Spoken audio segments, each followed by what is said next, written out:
सबको चरण स्पर्श और सबको प्रणाम करता हूं। बंधुओं, बोलने के लिए बहुत कुछ है, लेकिन भाषण इतने लंबे हो गए कि 4-4.5 घंटे तक भाषण चल गए। इसलिए मेरा प्रयास रहेगा कि मैं संक्षिप्त में बोलूं। मेरे मीडिया के साथियों में सबसे पहले गर्व के साथ इस मंच से बिहार के मुख्यमंत्री नीतीश कुमार जी को और बिहार के उप मुख्यमंत्री तेजस्वी यादव जी को बधाई और शुभकामनाएं देते हैं कि आपने साहस का काम किया है। उन्होंने जाति की जनगणना भी करा ली और जातिगत आंकड़े भी उजागर कर दिए। दूध का दूध और पानी का पानी करके दिखा दिया शैलेंद्र भाई या प्रसाद जी कि इस देश के अंदर पिछड़ा वर्ग 49% नहीं बल्कि 64% है और 65% है, ये दिखाने का काम कर दिया। इसलिए मैं दोनों नेताओं को बधाई देता हूं और उनके साथ साथ धन्यवाद देता हूं मेरे नेता राहुल गांधी को कि सदन के अंदर वो ताकत से इस आवाज को उठा रहे और जो जातिगत जनगणना का मुद्दा है, जिसमें हमारी गिनती हो जाए तो हमें पता चल जाए कि हमारी संख्या क्या है। इस मुद्दे को ओम भाई, हमारे नेता, आपके नेता, हम सबके नेता राहुल गांधी ने राष्ट्रीय स्तर का मुद्दा बना दिया। मैं अभी सुन रहा था मोदी जी का भाषण, तेलंगाना में जाके भाषण दे रहे थे और तेलंगाना का भाषण में सुन रहा था, कह रहे थे क्या हो गया राहुल गांधी को।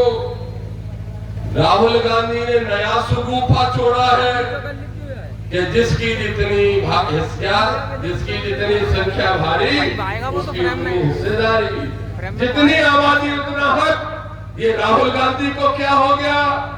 अरे मोदी जी, राहुल गांधी ने दामोदर की बात समझ ली और सही लाइन पे बात करने का काम चालू कर दिया। ये राहुल गांधी को दामोदर जैसे 1 लाख कार्यकर्ता इस देश के अंदर काम करते हैं, जो लड़ते हैं दलितों के लिए, पिछड़ों के लिए, शोषितों के लिए, वंचितों के लिए, किसानों के लिए, नौजवानों के लिए। और तुम अडानी अंबानी की तिजोरियां भरते हो। इस इंद्रगढ़ में खड़े होकर कह रहा हूं और ये छोटे मुंह बड़ी बात नहीं है। सुन लेना भारतीय जनता पार्टी के नेताओं, सुन लेना नरोत्तम मिश्रा तुम भी, और सुन लो शिवराज जी तुम भी, अपने मोदी से कह देना कि जिस संविधान को तुम खत्म करना चाहते हो, अगर उस संविधान का एक पन्ना भी फाड़ा तो तुम्हारी सरकार को फाड़ के फेंकने का काम हम सब साथी मिलकर करेंगे। कह रहे हैं राहुल जी को क्या हो गया? अरे बाबा साहब के मिशन को लेके दिल में रख के आगे चलने वाला दामोदर यादव, मैंने अपने जीवन को तय कर लिया। मेरे जीवन के अंदर मुझे राजनीतिक कोई भी पद मिले या ना मिले, लेकिन दामोदर ने तय कर लिया कि जब दामोदर मरे उसके पहले पिछड़ा वर्ग और दलित वर्ग के लोगों का राज लाने का काम इस देश प्रदेश के अंदर करूंगा। यह मेरे जीवन का लक्ष्य है, क्योंकि मैं मानता हूं कांशीराम साहब को। मुझे पता है कि बाबा साहब का सपना अधूरा है और मुझे पता है कि कांशीराम साहब का मोसेदी मिशन अधूरा है। बाबा साहब का सपना अधूरा और कांशीराम साहब का मिशन अधूरा। आप सबके आशीर्वाद से आपका बेटा दामोदर यादव करेगा पूरा, और आप सबका आशीर्वाद इसमें चाहिए। बोलो मोसे जी दोगे कि नहीं? ताकत के साथ दोगे? बोलो कितने लोग दोगे? सब पीछे वाले, आगे वाले, बगल वाले सब दोगे?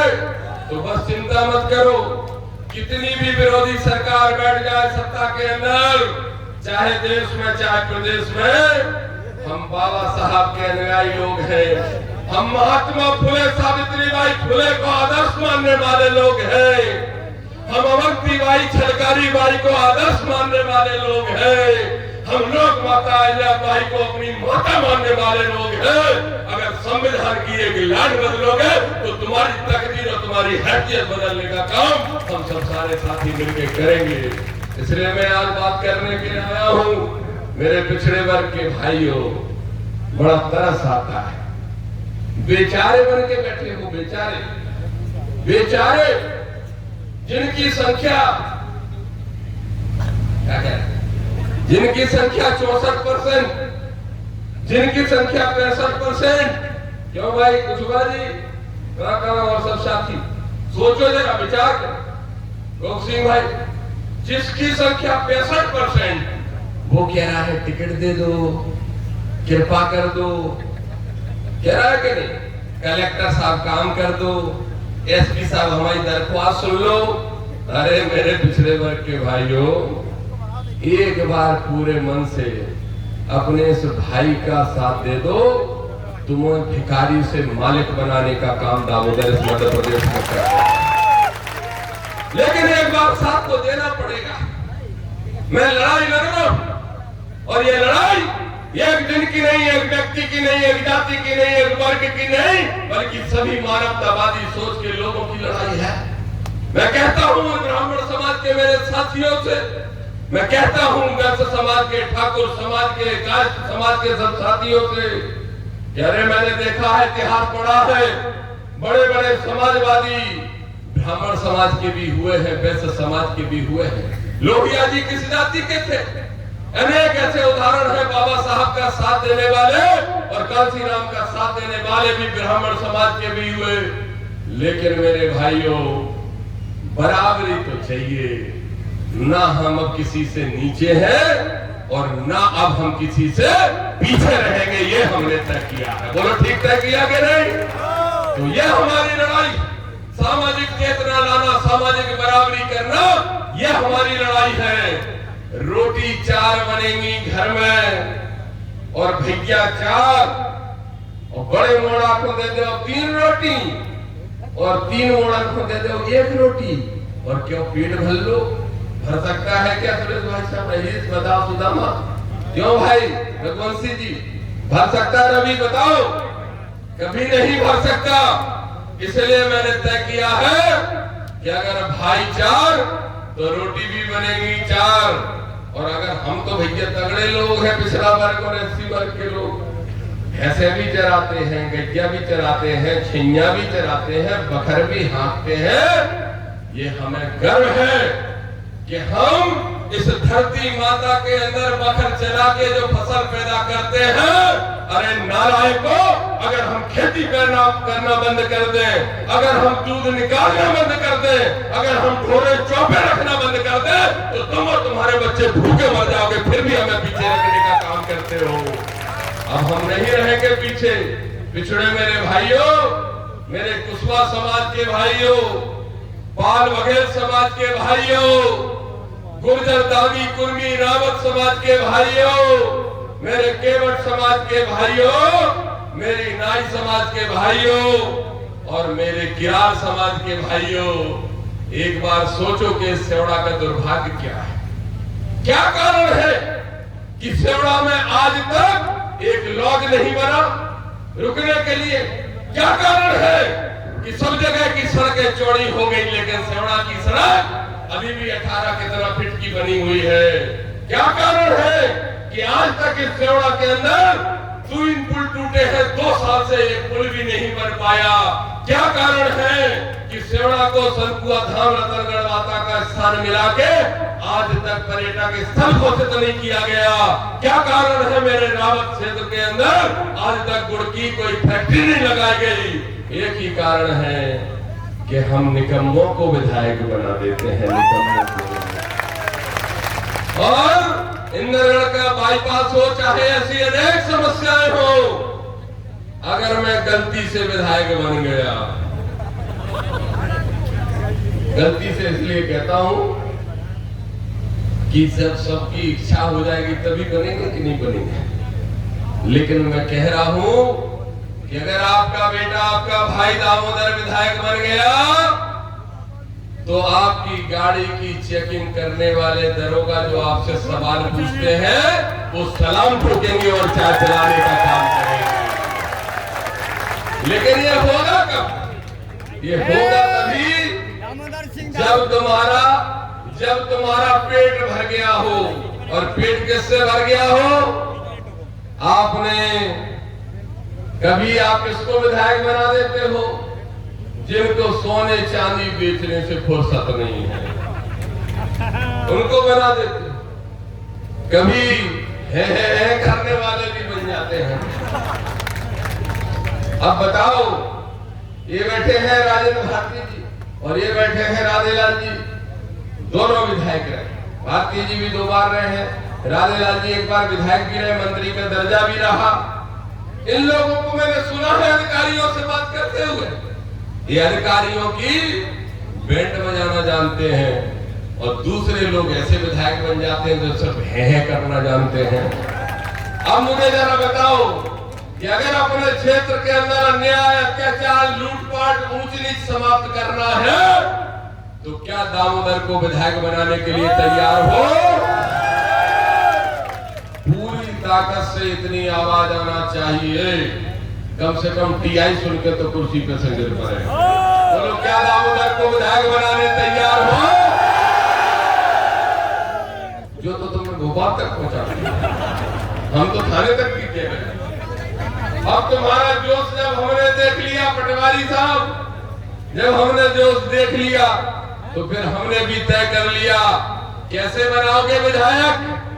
ध्यान रखना मेरे भाइयों, और खास तौर पे कौन ध्यान रखना, यादव, गुर्जर, तुम लोग ध्यान रखना। जो दाऊ बन जाते हो, दाऊ, अहीर को लट करेक्टर, गुजर को लट मुसर्रा, निकल गए हमारे भगत जी पहलवान। ना अहीर का लठ कलेक्टर, ना गुजर का लठ मुसर्रा। अगर कुछ करना है तो मेरे पिछड़े वर्ग की ताकत रखने वाले जातियों ये गांठ बांध लो कि अगर तुम्हारा राजनीति में कोई साथ देगा तो आपका एससी वर्ग का भाई देगा, तभी आप आगे बढ़ने का काम कर पाओगे। और दामोदर ने तय किया, ना सिर्फ इस जिले के अंदर, ना संभाग में, ना किसी इस प्रदेश में, जैसा जो किशन भाई कह रहे थे, मैं मोर्चे जी योगेश कुशवाहा जी पागल हो गए। मैंने इनके यहाँ भी कहा बड़ी रैली में कि हम तीनों तो पागल हो गए, पागल। अगर कोई टेस्ट करने का इंतजाम है तो लगा लो मशीन, लेकिन मशीन में से एक ही आवाज आएगी, दलित पिछड़ा भाई भाई, और जो हमको नहीं देता अधिकार उसकी हमने बैंड बजाई। ठीक है कह रहे? तो दलित पिछड़ों के बीच में एक ब्रिज का काम करना पड़ेगा, एक पुल बनाना पड़ेगा, और उस पुल की ईंट बनने के लिए दामोदर, योगेश कुशवाहा, सुनील बोर से तीनों और राधेलाल बघेल और राजेंद्र भारती सब तैयार है। बोलो, आप साथ देने को तैयार हो? तो भाईचारा पैदा करो, भाईचारा। क्या मिलेगा तुम्हें? अभी महिला आरक्षण बिल लागू हो गया, और क्या हो रहा है महिला आरक्षण बिल में? अरे मेरे भाइयों, मोदी जी कहते हैं महिलाओं को आगे लाना है। मैं कहता हूं बहुत अच्छी बात है, 33% नहीं 50% आरक्षण दे दो, क्योंकि हमारी माता बहनों को हम चाहते हैं कि आगे आए, लेकिन आरक्षण नहीं दिया। और आरक्षण नहीं दिया तो सोचो, और मैं जवाब पूछना चाहता हूं, अगर हिम्मत हो तो दे दे, नरोत्तम मिश्रा दे दे, यहाँ का प्रत्याशी जो घोषित हो गया वो दे दे, कि क्या यादव की, गुर्जर की, पाल की, केवट की, कुर्मी की, दागी की, रावत की, कुशवाहा की, जितनी भी जातियां हैं, लोधी समाज की, जितनी भी हमारी पिछड़े वर्ग की जातियां हैं, क्या हमारी माता बहनें सिर्फ सरपंच बनने लायक है? प्रजापति जी, मतलब हमें पंचायती में आरक्षण तो देते हो, कहते हो पंच बन जाएंगी तुम्हारी माता बहनें और तुम्हारी सरपंच बन जाएंगे, काहे भांग खाई के विधानसभा में नहीं पहुंच सकते। अरे आरक्षण तो मेरी माता बहनें पंच सरपंच तक सीमित नहीं रहेंगी, वो विधानसभा और लोकसभा में पहुंचने का काम करेंगी। इसकी लड़ाई दामोदर यादव लड़ना चाहता है, और ये सारे साथी मंच पे बैठ के लड़ रहे हैं। इसलिए मैं आप सबसे कहने के लिए आया हूं, और एक बात और विशेष तौर पर कहूंगा, संविधान की रक्षा करते हुए मेरे दुश्मन बहुत बन जाते हैं, टीआई साहब बहुत दुश्मन बन जाते हैं। और दुश्मन कौन बन जाते हैं? इस बार एक बात की मुझे तसल्ली है, ध्यान से समझना इस बात को। अपने लोग समझ पाए ना समझ पाए, संविधान से प्रेम करने वाले लोग, बाबा साहब, कांशीराम साहब, फुले साहब, लोकमाता अहिल्याबाई को मानने वाले समझ पाए ना समझ पाए, लेकिन जो संविधान को खत्म करना चाहते हैं वो आपके बेटे दामोदर की ताकत को समझ गए हैं, इसलिए वो दामोदर को खत्म करना चाहते हैं। लेकिन मैंने कह दिया, अरे से रोक सकते हो तो रोक लो। सेवड़ा की जनता ने, सेवड़ा के भाइयों ने तय कर लिया कि वो दामोदर को विधायक बनाएंगे, तो तुम्हारी क्या औकात के तुम रोक लोगे दामोदर को विधायक बनने से। और मैं आज कह रहा हूं कि अगर मैं सेवड़ा का विधायक बना, आज कह रहा हूं, और लड़ूंगा तभी जब भाषण के आखिरी में कसमें खवा लूंगा तुम सबसे, तभी लड़ूंगा।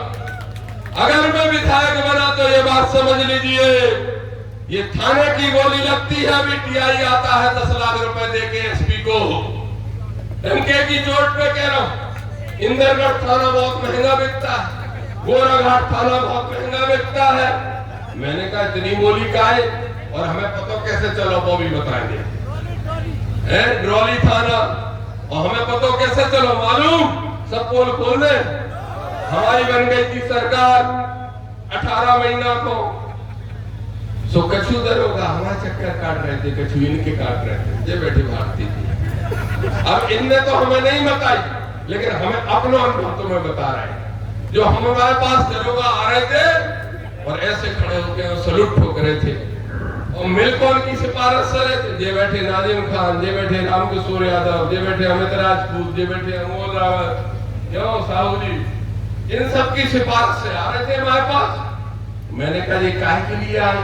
अच्छा क्या होता था, दामोदर यादव 2 दिन के लिए आ रहे तो 6 दरोगाओं का प्रोग्राम जो फिक्स कर लेते थे। एक को हमसे भोर मिलाएंगे, एक को अथै के मिलाएंगे, और वे सलूट ठोक के लोगों भाई वो क्या कहते थे, भाई साहब फलाना थाना मिल जाता तो बहुत अच्छा रहता। तो मैंने कहा ले लो, क्या दिक्कत? बोले आपको थोड़ा बोलना पड़ेगा तब मिलेगा। मतलब ये एसपी फैसवी अपने मन से थाने नहीं देते, ये जो सत्ताधारी नेता कहते हैं उनके कहने से थाना देते हैं। तो मैंने कहा एक शर्त है, तो उनने सोची जा की बात हो रही होंगे, बोले भाई साहब हम सब करते क्या। हमने कहा सुन तो लो। बोले कहा, हमने कही कि दरोगा हो तो जनता को लूटोगे नहीं, ज्यादा से ज्यादा लड़ाइयों में समझौते कराने की कोशिश करोगे, पहली शर्त। और दूसरी, जो पुलिस चेकिंग करती है वो चेकिंग बंद करके उनको चाय पिलाना शुरू करोगे। बोलो तैयार हो क्या? बोले भाई साहब तैयार हो। ये कई सर, हमने कहा ये कई सर। अब निकलता मैं फिर इनसे करते कहा साहब जो अजीब नेता देखो, हम तो सोच रहे थे कि कछु होंगे, बोले उतने कछु नहीं होंगे।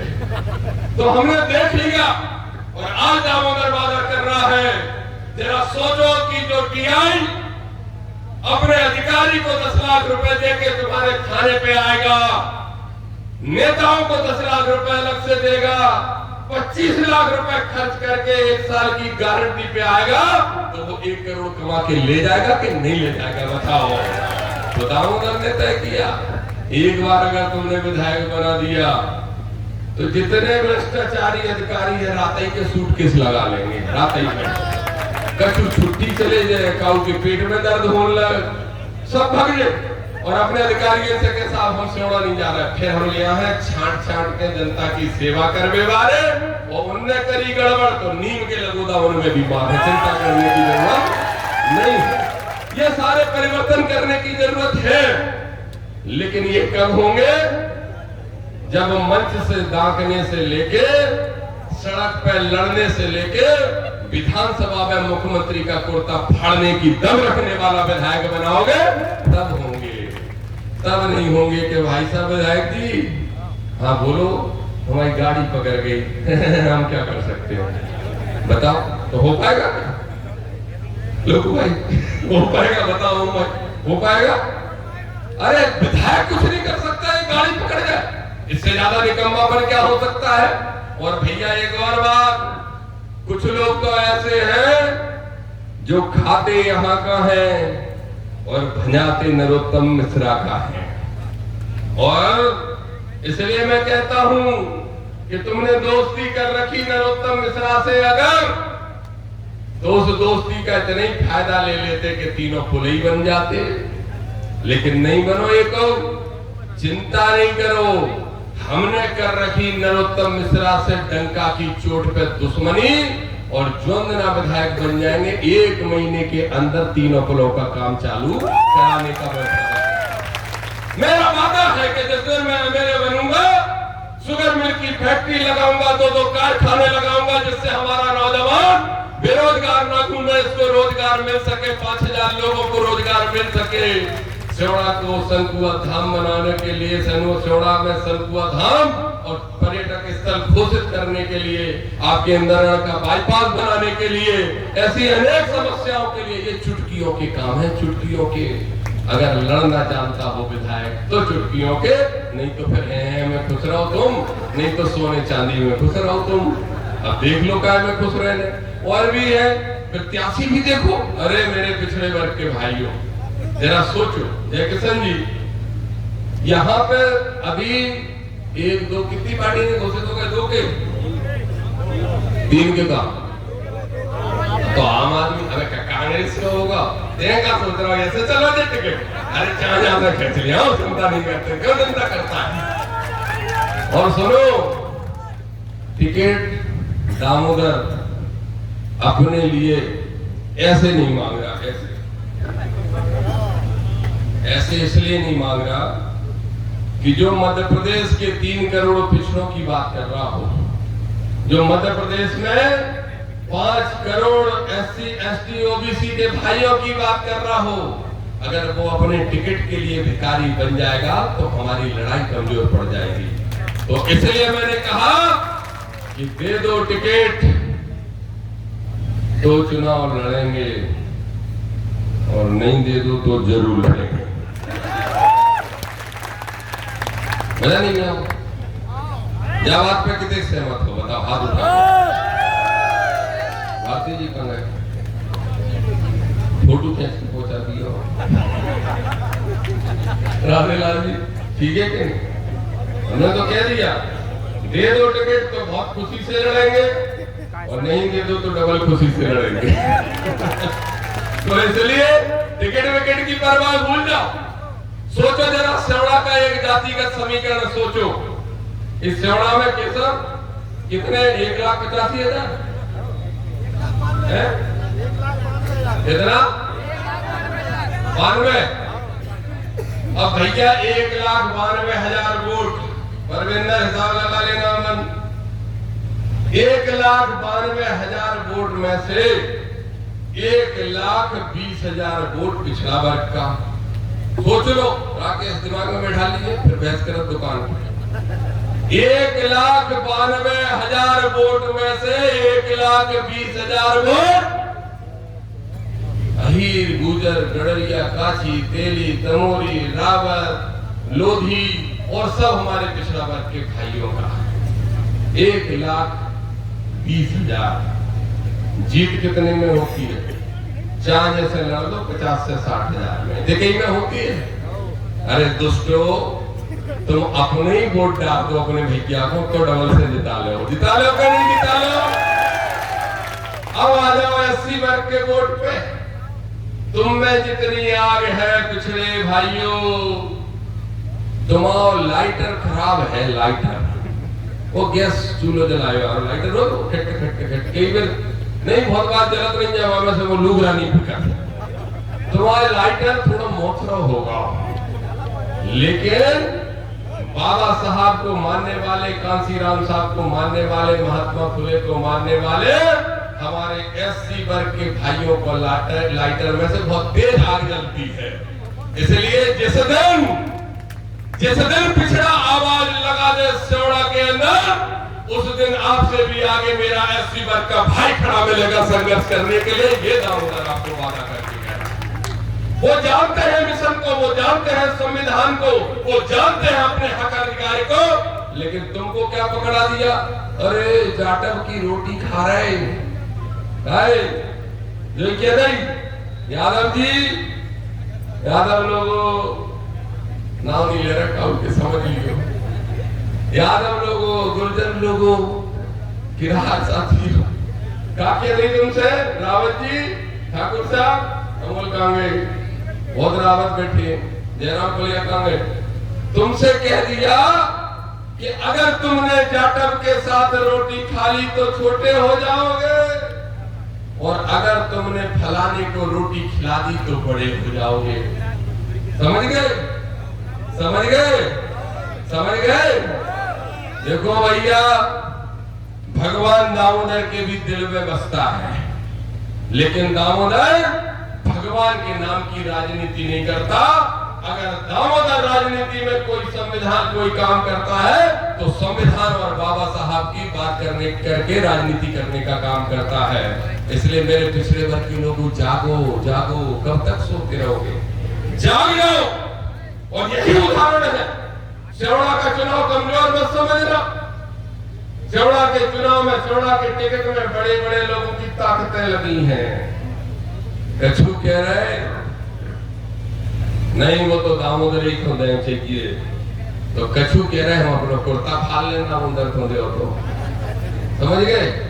और वो वही लोग हैं जो संविधान के विरोधी हैं, जो पिछड़ों को और दलितों को अपना हक नहीं देना चाहते। इसलिए सेवड़ा से लेके इंदरगढ़ से लेके भोपाल तक और भोपाल से लेके दिल्ली तक इस विधानसभा पे नजर टिकी है। इसलिए मैं कह रहा हूं कि मैं राहुल गांधी जी को प्रधानमंत्री बनाना चाहता हूं। मैं मल्लिकार्जुन खड़गे साहब के मार्गदर्शन में काम करना चाहता हूं, कर रहा हूं। मैं कमलनाथ जी को मध्य प्रदेश का मुख्यमंत्री बनाना चाहता हूं। मैं सुरजेवाला जी की भी उस सोच की तारीफ करता हूं जो वो दलितों और पिछड़ों को आगे लाने की बात कर रहे हैं। लेकिन मेरा एक सवाल भी है और वही पार्टी से मेरा निवेदन भी है कि जब बात हो रही है जितनी आबादी उतना हक, तो ये हक कब मिलेगा? और कक्का हक कहाँ मिलेगा?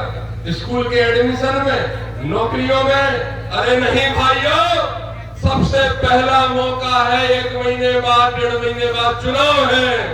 230 विधानसभा में से हमारी 55% आबादी के हिसाब से 126 टिकट पिछड़ा वर्ग को देने का काम कर दो। ये मैंने पार्टी में मांग रखी। बोलो सही मांगी की गलत? सही करी। और इतना ही नहीं, नवाब भाई, बलबहादुर भाई, मैंने ठोक के कह दिया अगर 125 दे दो तो दामोदर अपना टिकट छोड़ देगा। दे दो 125 हमारे पिछड़ा वर्ग के भाइयों को, क्योंकि मैं जानता हूं कि दामोदर की अगर प्रयास से 125 टिकट मिल गए तो दामोदर विधायक क्या, दामोदर तो मुख्यमंत्री के बराबर हो गया, उसका सब कुछ कद बढ़ जाएगा। इसलिए मुझे अपने एक टिकट की परवाह नहीं। और फिर ऐसा है, गठबंधन तो बेकर है जिनके राम ना हो। हमारे तो इतने सारे राम रहीम, अम्बेडकर और कांसीराम खड़े हैं, हमें क्या जरूरत है? क्या जरूरत है? इसलिए मुझे एक टिकट की कोई परवाह नहीं। अब मैं बस एक ही बात कहूंगा कि अपने भाग्य को रोना बंद करो, अपनी किस्मत को रोना बंद करो। तुम्हारी किस्मत, तुम्हारा भाग्य तुम्हारे हाथ में है। मंदिर की घंटनियां बजाने से भाग्य नहीं बदलेगा। ईश्वर भी कहता है कर्म करो, कर्म। और क्या कर्म करो? जिस दिन वोट डालो दिसंबर के महीने में, नवंबर के आखिरी में, उस दिन अपने पिछड़े वर्ग के भाई को जिताने का काम कर देना। ये मैं आपसे कहने के लिए आया हूँ। एक बात मैं जरूर पूछूंगा, क्या हो गया पार्टियों को? क्या हो गया हमारे इन नेताओं को? क्या हो गया? जरा जवाब दे दो। 4 उदाहरण तुम्हारे सामने दे रहा हूं। सबसे बड़ा उदाहरण है मेरी बहन उमा भारती। मेरी बहन, मेरी दीदी, मेरी बड़ी दीदी उमा भारती, जिनको जिंदगी में हमेशा बड़ी बहन माना है और मरते दम तक बड़ी बहन मानूंगा। वो मेरे लिए नेता नहीं है। उमा भारती ने मेहनत करी, मुख्यमंत्री 6 महीने रहने दिया और बदल दिया। और आज उमा जी जब बात कर रही थी तो मैं मीडिया के साथियों आपके सामने कहना चाहता हूं, जरा पूछिए अपने भोपाल वाले पत्रकारों को, बताइए कि बहन उमा भारती से पूछे कि उनने कहा चिट्ठी लिख के मोदी से कि बिना ओबीसी आरक्षण के महिला बिल लागू नहीं होने दूंगी। अब हो गया, आप चुप क्यों बैठी हो? आ जाओ इंदरगढ़ में, दामोदर की सभा में आ जाओ और दामोदर को आशीर्वाद देने का काम कर दो। सही बात है कि ये बड़े बड़े जितने भी नेता हैं, उमा जी बेचारी लोधी समाज की, तो उनके साथ गलत कर दिया भाजपा ने। शिवराज सिंह चौहान धाकर किरार समाज के, अब मोदी कह रहे एमपी के मन में मोदी, मोदी के मन में एमपी। शिवराज तुम्हारा कोई काम नहीं, बताओ। एमपी के मन में मोदी और शिवराज भारत के भेजे का शिवराज जो 18 साल मुख्यमंत्री रहा। मैं कह रहा हूं कि शिवराज सिंह को खत्म करने का षड्यंत्र रचा गया, क्योंकि वो भी पिछड़ा वर्ग का आदमी है। इतने लंबे समय तक इनको मुख्यमंत्री रहते हुए दिख नहीं रहा था, हजम नहीं हो रहा था कि राज जाति का आदमी नहीं जम रहा था। और ये तो हो गई बड़े नेताओं की बात। एक मेरा दोस्त है पुराना, रणवीर सिंह रावत, कह रहे थे टिकट मिलेगा, काट दिया।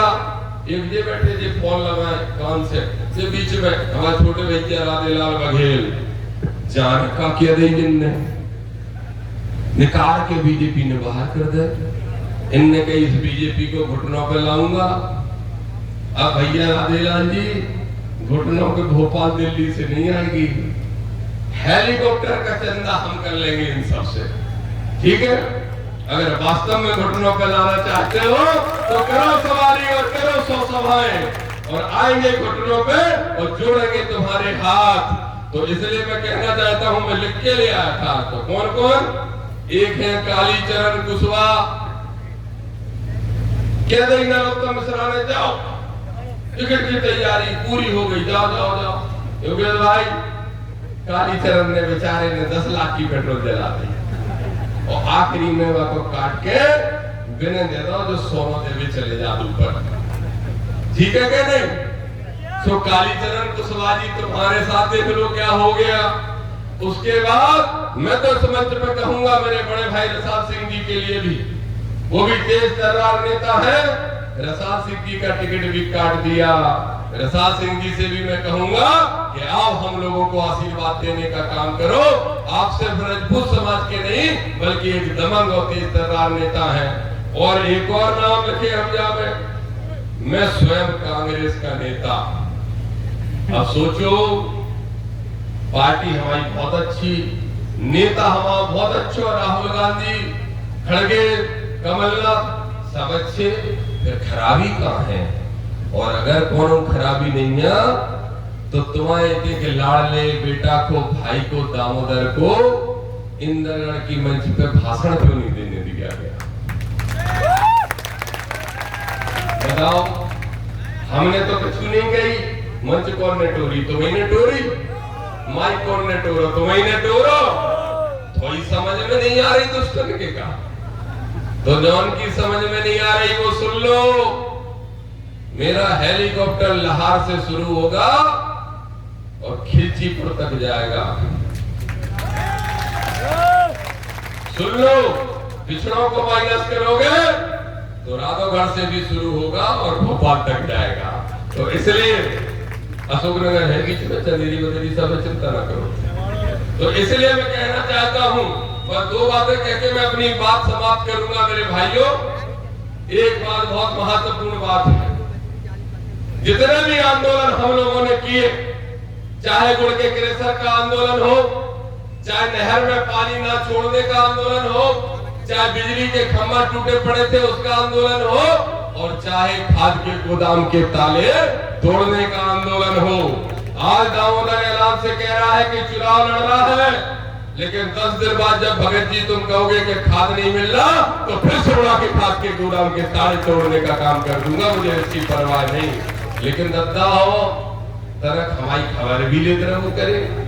एक आखिरी किस्सा नहीं कहने, संघर्ष कह रहे हैं। एक संघर्ष है, बातों सुना के हम बात खत्म कर रहे हैं। हम यात्रा निकाल रहे थे, यात्रा बांगुरदन में पहुंचे हम। दादा आते, सरजू दादा सीनियर आदमी बोलते साहब बाबूजी, तो उनने बांगुरदन में जब हम पहुंचे तो हमने ढंग से पानी नहीं पीवा। हमने कहा बात है, सब गुस्सा है। तो सरजू दादा बोले बेटा तेरे तो घर को मोड़ा है, गुस्सा कायना हुआ, 6 महीना से खम्मा टूटे रहे, लाइट को बल्ब सुनना नहीं चल रहा। हमने यात्रा वहीं बंद कर दी और सीधे चले गए दतिया और कलेक्टर से कहा कि पहले बिजली के खंभे लगवाओ। कलेक्टर 3 दिन तक हमें उल्लू बनाता रहो, लगवा रहे यादव जी, कल लगवा रहे, परसों लगवा रहे। हमने अखबार में पढ़ी कि मुख्यमंत्री आ रहे शिवराज सिंह। मैंने कहा ये बढ़िया तरीका। हमने कलेक्टर से कहा मुख्यमंत्री का कार्यक्रम शांति से चाहते हो? बोले बिल्कुल यादव साहब। तो हमने या तो कल तक खम्मा लगवा दो, नहीं तो मुख्यमंत्री को काले झंडा दिखाने का काम करेंगे। अब भैया हम मुख्यमंत्री को काले झंडा दिखावे गए, हमें पुलिस ने गिरफ्तार कर लिया। नासिर भाई साथ में थे और हम पहुंच गए जेल। और ना जब ने करो बाहर आंदोलन तो 2 दिन में खम्मा भी लग गए, लाइट भी आ गई और हम जेल से छूट के बड़ी खुशी खुशी गए बांगुरदन। हमने कही अब तो माला ही माला में है, ढोल नगाड़े में ले शुक्र।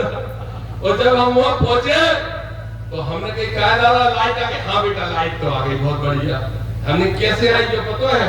बोले हाँ मुख्यमंत्री आप तो बुजुर्ग आ गए, हम 3 दिन जेल में आए। हमने कहा ये दोस्त हो तुम अखबार नहीं पढ़ा? बोले अखबार को पढ़ रहा, हमने बीड़ी की जगह तो अखबार ही मंगा ले करे। तो अब तो नए नए मॉडर्न के हाथ में मोबाइल है, इसलिए हम लोगों का संघर्ष तुम तक पहुंचता है और तुम्हारी जो आशीर्वाद हमको मिलता है उसकी दम पे हम पूरी ताकत से लड़ने का काम कर रहे हैं। एक बात की मैं निंदा करना चाहता हूं, और निंदा नहीं खुलेआम डंके की चोट पे कहना चाहता हूं कि गुर्जर समाज के लोगों ने ग्वालियर में आंदोलन किया और मांग बड़ी जायज। हमारे महाराजा मिहिर सम्राट खां वो हमारे वंश के हैं, गुर्जर समाज के वंश के हैं, और अगर उस बात पे लड़ाई छिड़ गई, क्यों लड़ाई छिड़ गई? नहीं हमारे हैं सब तुम्हारे, हमारे यहाँ कौन नहीं। अरे तो गुर्जर समाज के लोगों ने अगर आंदोलन किया तो जायज बातों पे किया। सुन ले सिंधिया, सुन ले ज्योतिरादित्य सिंधिया, सुन ले नरेंद्र सिंह तोमर, अगर गुर्जर समाज के भाई सड़कों पर उतरे ग्वालियर में तो जायज मांग को लेके उतरे, और तुमने उठा के गिरफ्तार कर दिया, 2 जाटवों पे रासुका लगा दी, ढेर सारे महिलाओं के साथ मारपीट की, और करनी सेना जब अन्याय करती है तब चुप रहते हो। तो दामोदर यादव कह रहा है कि एक समय आएगा 15 दिन 45 दिन बाद, अगर मैं एमएलए होता तो जिस समय गुर्जर समाज पर अन्याय हो रहा होता उस समय जाके मुख्यमंत्री के बगले में उसका गुर्दा फाड़ने का काम कर देता। ये मेरे अंदर है ताकत, आपने दी है आशीर्वाद। लेकिन मैं बहुत आश्चर्यचकित हूं, दुखी हूं कि कोई नेता सामने नहीं आए, ना बेनेता ना इनके नेता, ना उनके नेता, ना इधर के नेता, ना उधर के नेता, ना जा पार्टी के नेता, बाबा पार्टी के नेता। हम तैयार हैं, लड़ेंगे, मरते दम तक लड़ेंगे, ये हमारा आपसे वादा है। और एक नरोत्तम मिश्रा जी का मैंने बयान सुना। नरोत्तम मिश्रा, मैंने अभी तुम्हारा बयान सुना, आदरणीय विधायक जी ने, राधेलाल जी ने मुझे बताया, तो मैंने कहा भेजना जरा। तो मैंने बयान सुना, क्या कह रहे हैं नरोत्तम मिश्रा? नरोत्तम मिश्रा कह रहे हैं कि भाइयों, इंटरव्यू में कह रहे हैं, कोई किस्सा सुना रहे हैं किसी राजा का, और कह रहे हैं कि जो राजा है वो भेड़ बकरी की जाति की में से आता था। भेड़ बकरी रखने वाले लोग चरवाहे लोग, अब चरवाहे तो अहीर भी हैं, गुजर भी हैं, गड़रिया भी हैं, काशी भी हैं, सभी हैं, पूरा पिछड़ा वर्ग है कि नहीं? ढोल चौपे रखते हो कि नहीं? तो बोले कि वो राजा जो था उसको वो फलाना संत समझ गया कि ये असली वंश का राजा नहीं है, असली खानदानी नहीं है। ओहो मिश्रा जी, तुम कह रहे हो गड़रिया खानदानी नहीं है, जिनका इतिहास राजपाट से लेके देश की आजादी की लड़ाई तक है, तुम कह रहे हो कि वो खानदानी नहीं है? तुम कह रहे हो कि चरवाहे खानदानी नहीं है? तुम कह रहे हो कि किसानों का अपमान कर रहे हो कि किसान, हर किसान चरवाहा है, और तुम कह रहे हो वो चरवाहा था, वो खानदानी नहीं था। चिंता मत करो, तुमने दतिया को जितना चरना था चर लिया, अब ये चरवाहे ही तुम्हें दोबारा भेजने का काम करेंगे, ये दामोदर का यहाँ से ऐलान है। और बात खानदान की, तो बसों को 2-2 रुपए लेने वाला आदमी कौन? ये जो कह रहे हैं गृह मंत्री जी, बसों पे 2 रुपए 5 रुपए लेने वाला आदमी आज हमारे खानदान पर सवाल खड़ा कर रहा है। तो उसकी राजनीति समाप्त करने के लिए हम आपको पिछड़े वर्ग, दलित वर्ग को एक हो जाना चाहिए, सारे साथियों को। और आखिरी बात और बोल दूं, वैसे तो बातें बहुत लिखी थी लेकिन आज मैंने तय कर ली कि ज्यादा नहीं बोलना है, बस एक आखिरी बात कह रहा हूं। और वो आखिरी बात क्या? अब कसम को कह मांगा, कसम को खाने जो ने संशय हो मन में आवे ना उठाओ हाथ, आवे ना, पहले सुन लो घूम कर, जो उनके मन में संशय हो वो न खाइयो, ठीक है? दूसरी बात, जो ओबीसी की सोच रखे, अम्बेडकरवादी सोच रखे, और उस सोच के तहत लड़ने वाला विधायक विधानसभा में पहुंचाना चाहता है, वही हाथ उठाना, वही कसम खाना। और जो कसम खाए वो कसम निभाए, वही हाथ उठाना। अब हम चाहते क्या है? पहले हम बिना कसम के जो पूछ रहे, कि जितने लोग हमारी बात सुन रहे वे हाथ उठा के हमें बात को जवाब दो कि कुछ भी परिस्थिति बने, कुछ भी परिस्थिति बने, टिकट चाहे जाजिम में हो, चाहे जाजिम में हो, चाहे ना हो, दामोदर को विधायक बनाने के लिए चुनाव लड़ाना चाहते हो क्या? बोलो, हाथ उठाओ। देख लो, हाथ उठा रहे हो, देख लो, देख लो। तैयार हो? तैयार? चलो अब हाथ नीचे कर लो। अब हाथ जो बताओ, तुम सब जैसा दीपक खरे जी ने बोला कि तुम 100 वोट डलवाना। अरे ना भैया, 100 वोट डलवा तो 1.5 लाख हमारी नहीं कर पर अकेले के। तुम सब अगर 15-15, 20-20 वोट डलवाने में सक्षम हो, और कैसे? आज से लग जाना, आज से समझाना कि हमारी पार्टी भी दामोदर, हमारा चिन्ह भी दामोदर, और हमारा भाई और बेटा भी दामोदर। बोलो, उसके लिए तैयार हो? डलवाओगे सब 15-15, 20-20 वोट? अब बोलो, कोई योगेश कुशवाहा जी और बोरसे साहब कोई गुंजाइश है? नहीं? गूंज जाए, गूंज जाए, कर दे घोषणा। कक्का हाथ उठाओ, तो उठाओ, फिर नहीं उठाओ, उनको बगैर उठा दो। अब ये बताओ, ठीक है, अब ये बताओ, एक बात और बता दो, रुक जाओ, एक बात और बताओ। कहूँ हम लोग पैसा कम करे तो 1-1, 2-2, 5-5, 10-10, 100-100 सब देओ, पक्की बात। वैसे कम नहीं पाने, सब व्यवस्था है, लेकिन करे तो देओ।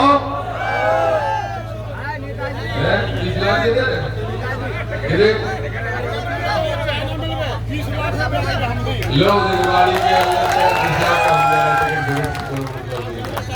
चलो ठीक है। तो अब हम तुमसे एक बात कह रहे हैं, तुम सबको संविधान की कसम है, तुम सबको संविधान की कसम है। जो संविधान को सबसे ऊपर मानते हैं उनको संविधान की कसम, बाबा साहब की कसम, कांशीराम साहब की कसम, और जो मंदिर की घंटनिया को ज्यादा मानते हो उनको घटोरिया की कसम। क्या षड्यंत्र हो रहा है वो मैं बता रहा हूं, बस मुझे रोकने के लिए। 2 षड्यंत्र हो रहे हैं। पहला षड्यंत्र तो ये कि दामोदर को गुस्सा दिलाओ। इंदरगढ़ का जो घटनाक्रम था वो मुझे गुस्सा दिलाने के लिए था, ताकि मैं आक्रोशित हो जाऊं और किसी नेता को, ठीक है, मैंने धैर्य रखा, और धैर्य इसलिए रखा कि लड़ाई लंबी है तो धैर्यवान तो बनना पड़ेगा। मैंने नहीं की कोई हरकत, कहा कि आप सबने कर देंगी सारी हरकत, तो मैंने नहीं की, लेकिन मामला कहां तक गया पता है? दिल्ली, भोपाल तो हाल ही पहुंच गया, तो आधा घंटा में पहुंच गया, फिर दिल्ली भी पहुंच गया। लेकिन क्या कहा गया मालूम? वो इतना पॉपुलर नेता है, उसका भाषण क्यों नहीं कराया? तुम्हारी गलती, ये कहा। अब दूसरे षड्यंत्र पे आ जाओ। ऐसा षड्यंत्र, हम 3 भाई बैठे, राधेलाल, मैं और लायक कुशवाहा, 3 लड़के थे 2013 में, और तीनों के वोट जोड़ लो तो प्रदीप से 1.5 गुने और घनश्याम सिंह से 2 गुने मिले थे हम तीनों को, ठीक है। अब एक नया षड्यंत्र है कि दामोदर को एमएलए बनने से रोकना है तो पिछड़ा वर्ग के 1-2 लोग उतार दो डमी कैंडिडेट के रूप में। नया षड्यंत्र, ताकि जातियों में पिछड़ा वर्ग बढ़ जाए और जो लड़ने वाला लड़का है वो विधानसभा में ना पहुंच पाए। तो आप सोच लो, समझ लो, कोई भी अगर डमी कैंडिडेट आए तो दामोदर का अगर साथ छोड़ो किसी दबाव में, किसी लालच में, किसी प्रभाव में, तो ना कुदाओ। नहीं तो हमसे कह रही 9 मंजिल से कूद जाओ, नीचे से तुम जाल खींच लो, फिर क्या हो गया? ठीक है कि नहीं? तो अब सोच लो और उसके बाद कसम खा के बताओ कि क्या दामोदर का साथ दोगे और क्या दामोदर को चुनाव लड़ना चाहिए। अब हाथ उठा के बताओ, अब ताली बजाओ, ताली बजाओ। अब सारे विषय हो गए। अब तुम्हें सुनो, तुम कितने कसमें मानत, तुम कितने कसमें मानत जो हम अभी देखेंगे। काय हमें हमारे 3 नेता रह गए, बोल गए ज्यादा नहीं बोल, चिंता ना करो, क्या 5 बज गए मालूम है, ढोल चकोरी में उनको टाइम होगा, लेकिन फिर अपन को बाबा साहब को माला भी पहरा भी जाने और काय पहरा भी जाने मालूम। एक जो बीजेपी के प्रत्याशी हैं वे कल काउ से कह रहे थे, अखिल भैया कल कह रहे थे काउ से, बोले दाऊदर को तो ग्रामीण में हराना बड़ा मुश्किल है, ग्रामीण में तो फिर क्या तरीका है, बोले शहर कवर कर लेंगे, इंद्रगढ़ और सेवड़ा हम उनको 10,000 से पीछे कर देंगे, सोई हम जीत जाएंगे। वो कह रहा तो बीजेपी वाला तो बात से पूछी भैया बीजेपी वाले से, भाई साहब से ग्रामीण से कितने की लीड लिया।